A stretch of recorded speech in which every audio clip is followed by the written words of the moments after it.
तर रामकृष्ण हरी मंडळी, मी राहुल जाधव तुमच्या सर्वांचं स्वागत करतो आपल्या नवीन व्हिडिओमध्ये मित्रांनो. तर आपल्या व्हिडिओला कोणी लाईक शेअर सबस्क्राईब नसेल केलं तर नक्की करा मित्रांनो. आपल्या खूप सारे जण आपले व्हिडिओ बघतात पण सबस्क्राईब करत नाही, तर मित्रांनो आपल्या व्हिडिओला नक्की सबस्क्राईब करा.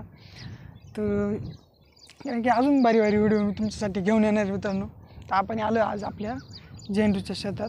ते बघा कशासाठी, ते बघा मित्रांनो, आपले बघा किती सारी फुलं आली आहेत आता, सगळीकडे पिवळं पिवळं पिवळं मस्त दिसायला लागलेत. हे बघा आता 1 ते 2 दिवसात हे तोडायचे मित्रांनो. म्हणजे मोठे मोठे फुलं आहेत ना, ते खराब होऊन जाते. हे बघा असे, हे जे मोठे मोठे फुलं आहेत हे तोडून घ्यायचे. हे बघा असतं, हे किती मोठं झालं आहे, हे पूर्ण फुलं आहे. मग हे असे तोडून घ्यायचे मोठे मोठे, काय जे थोडेफार निघतील ते.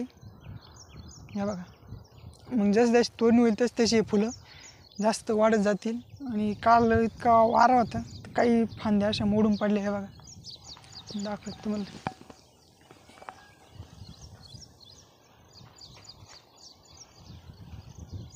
काही फांद्या अशा मोडून पडल्या. बघा इकडं, हे बघा हे झाड कसं मोडून पडले. हे बघा अशी वादळाचे नुकसान होत असते. एवढं सगळं सण करून त्याच्यानंतर त्याला भाव मिळतो का नाही ते पण माहीत नसतं. हे बघा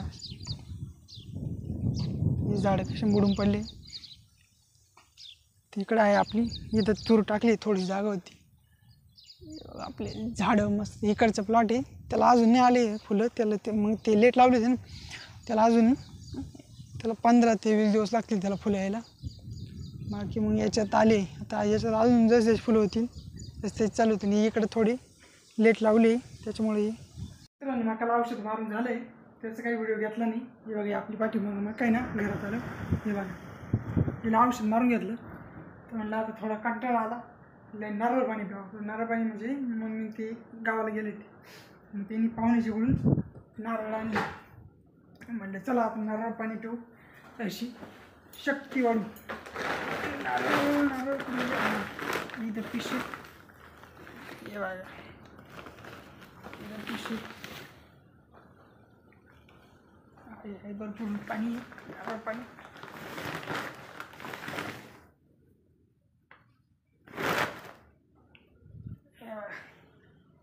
नारळ तर मग आता याचं पुढं आपण नारळ पाणी काढू, पाणी मग तुम्हाला दाखवतो.